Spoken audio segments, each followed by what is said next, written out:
He stood on the ridge, hat raised, sunlight burning across his golden hair, and he shouted, "Hurrah, boys, we've got them!" Below him the valley glowed with smoke and fire.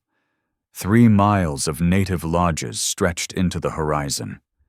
It should have been a warning, but he saw it as destiny, not a trap, not danger, a headline. His name written in victory. Less than 1 hour later, every man under his command would be dead. That man was George Armstrong Custer, and this is how he got there. Ohio, 1839.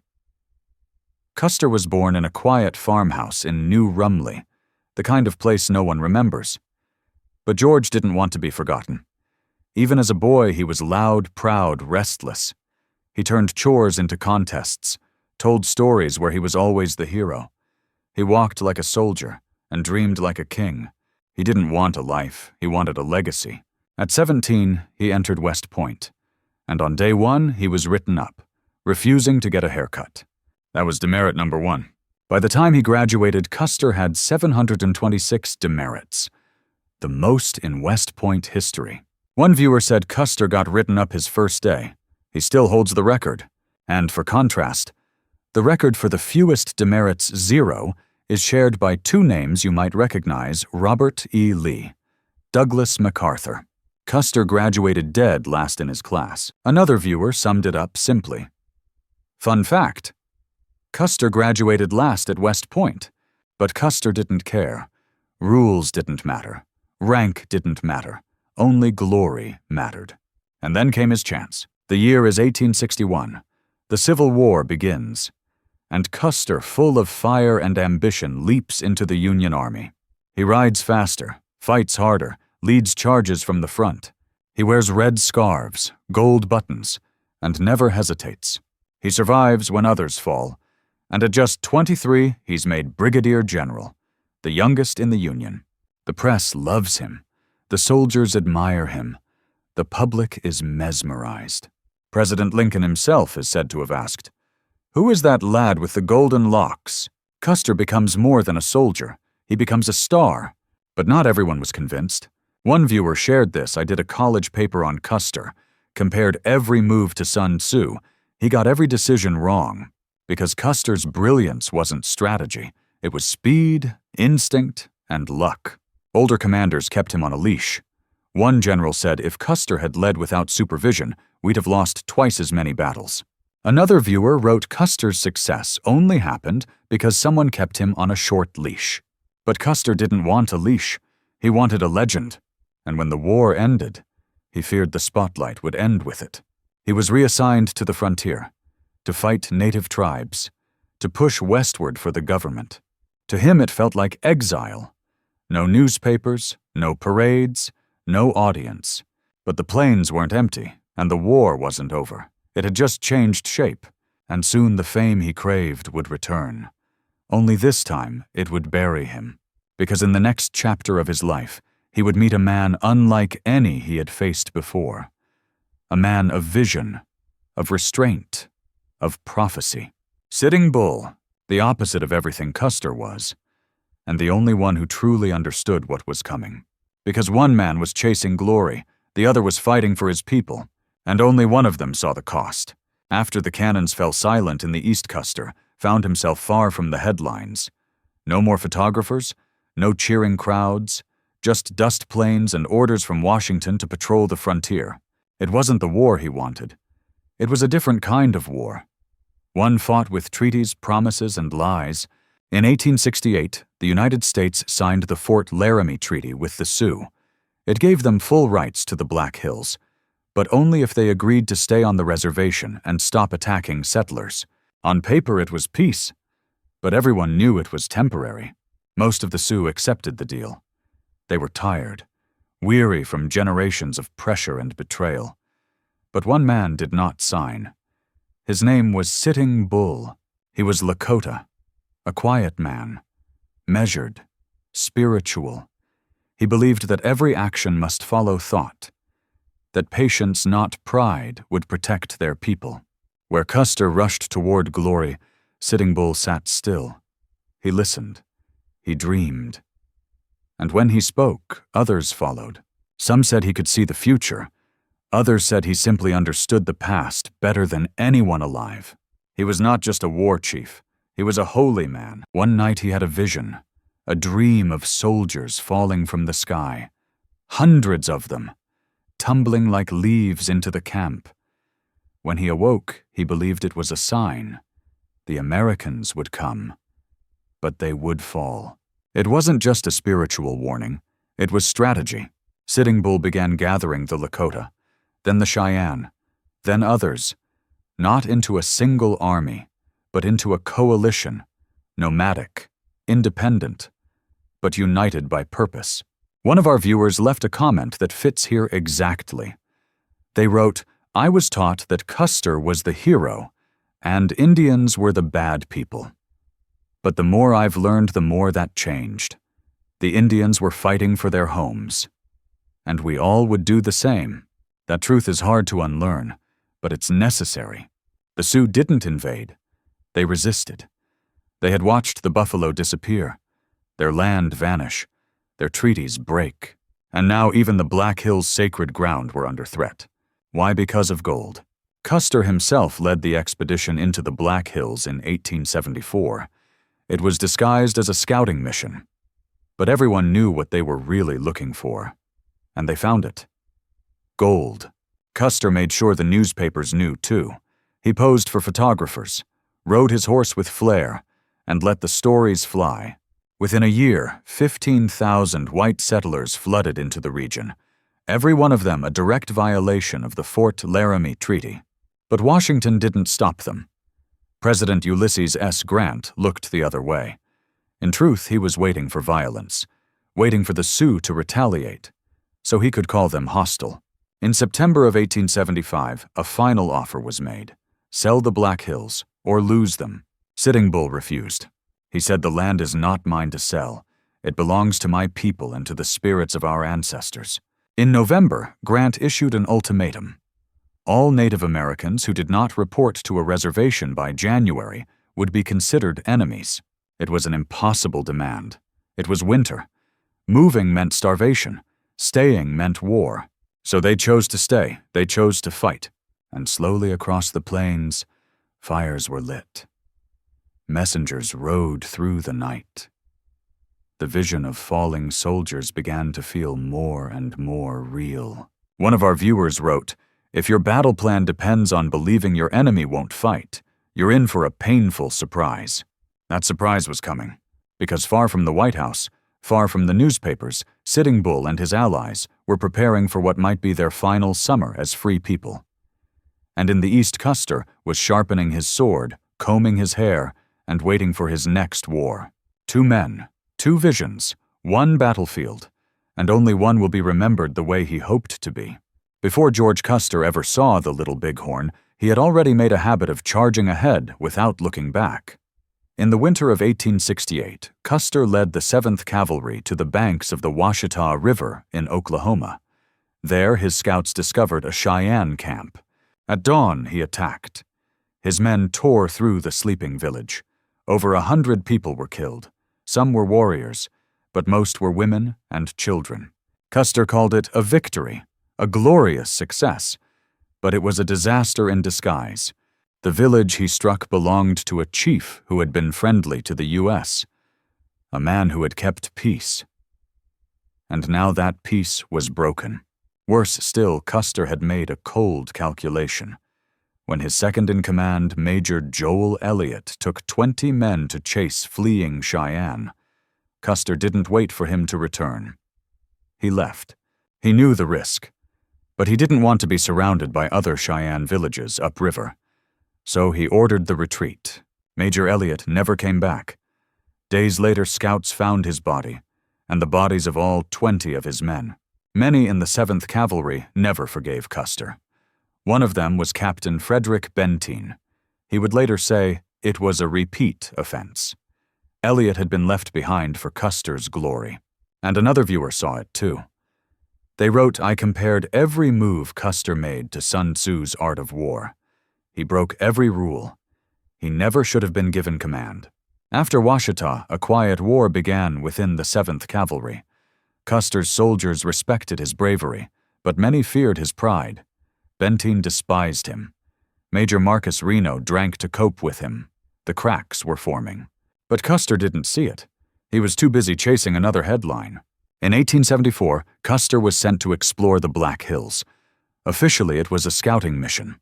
Unofficially, it was a gold hunt. He brought photographers, journalists, even his brother. The mission was more parade than patrol.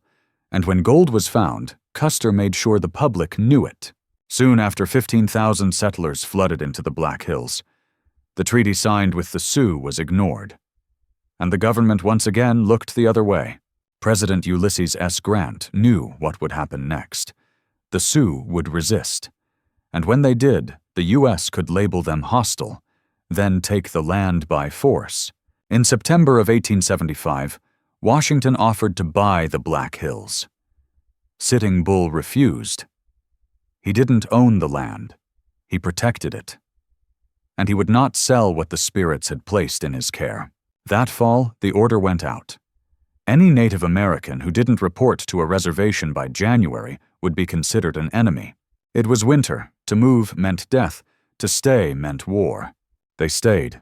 And in the spring of 1876, the army began to move. 3 columns, one from the south under General Crook, one from the west under General Gibbon, and one from the east led by General Alfred Terry, with Custer and the 7th Cavalry marching at his side. Their goal was simple: trap Sitting Bull's coalition between them, surround, attack, end the resistance. But things began to break down even before the trap was set. In June, Crook's forces were ambushed by Crazy Horse at Rosebud Creek. He lost 30 men and retreated. But he never told Custer, never sent a message, never warned what was coming. Meanwhile, Custer was restless. He had been told to wait, to move with Terry's orders. But patience was not in his nature. He rode ahead, looking for tracks, looking for a fight. Then one morning his scouts saw it. Smoke, rising from a valley. The camp was close. The time was now. But the scouts were uneasy. There were far more lodges than they had expected. Maybe 2,000, maybe more. One of them, Bloody Knife, begged Custer to wait, to send for reinforcements. But Custer refused. He smiled, raised his hat, and gave the order. "Hurrah, boys, we've got them!" A viewer said it best. Custer saw 3 miles of tents and still thought charging was a good idea. This wasn't bravery. It was suicide. Masked as ego. Still, Custer didn't stop. He split his force. Major Reno would attack from the south. Captain Benteen would circle wide and flank from the west. Custer would lead 5 companies straight toward the northern end of the camp. He wrote a final message. "Big village, come quick, bring packs." And then he rode ahead, toward the greasy grass, toward the Little Bighorn, toward history. In the next part, we'll follow what happened when the first bullets flew, when Reno broke, when Benteen hesitated, and when the boy general realized he had been wrong. The morning of June 25th, 1876. The sun had barely cleared the hills. The smoke from the campfires still drifted upward in soft columns. Inside the valley, thousands of Lakota and Cheyenne families were waking, cooking, preparing for another summer day on the plains. They didn't know death was coming, not yet. At the ridgeline, George Custer studied the village below. He saw opportunity, but his scouts saw something else. Bloody Knife had spent a lifetime reading the land, and the trail leading to this camp told him everything. This wasn't a small war party. This was something much bigger, something dangerous. He warned Custer, "There are too many. We should wait. We need the rest of the army." But Custer shook his head. He had waited long enough. His moment was here, and he wasn't going to share the glory with anyone. He split the regiment. 3 parts. Major Reno would take 150 men and strike the southern end of the camp. Captain Benteen would circle further south and swing in from the west.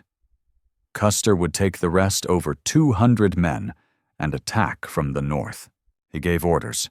He wrote one last note. "Big village, come quick, bring packs." And then he rode off, leaving his messengers behind in the dust. In the south, Major Reno led his men across the Little Bighorn River. They rode in tight formation, heads low, hearts pounding. At first all was quiet, but as they approached the village, the quiet broke. Warriors began to appear, first a few, then dozens, then hundreds. They came from behind trees, from behind hills, from the riverbank itself. Reno shouted to his men, "Dismount, form a firing line." His soldiers obeyed, but they were not prepared. They fired wildly into the camp. Women and children screamed and scattered. Bullets flew, horses reared. Then came the counterattack. Gall and Crazy Horse, two of Sitting Bull's most trusted warriors, led the charge. They didn't hesitate. They didn't wait for orders. They simply rode into the gunfire. The line collapsed. Reno panicked. Some said he had been drinking that morning. Others said it didn't matter. He had no plan, no vision, only fear. He tried to rally the men. Beside him stood Bloody Knife, a scout, a warrior, someone who knew what was coming. But before he could speak again, a bullet hit him in the back of the head. He died instantly. His blood sprayed across Reno's face. That was the moment Reno broke. He shouted, "Retreat! Save yourselves!" Men scrambled back across the river. They dropped their rifles, their hats. Some even dove into the water. Others were shot before they reached it. On the bluff above the river, Captain Benteen had arrived. He heard the gunfire. He saw the smoke. Then he saw Reno, bloodied, breathless, surrounded by the few men who had made it out alive. Reno cried out, "For God's sake, Benteen, help me! I've lost half my command!" Benteen paused.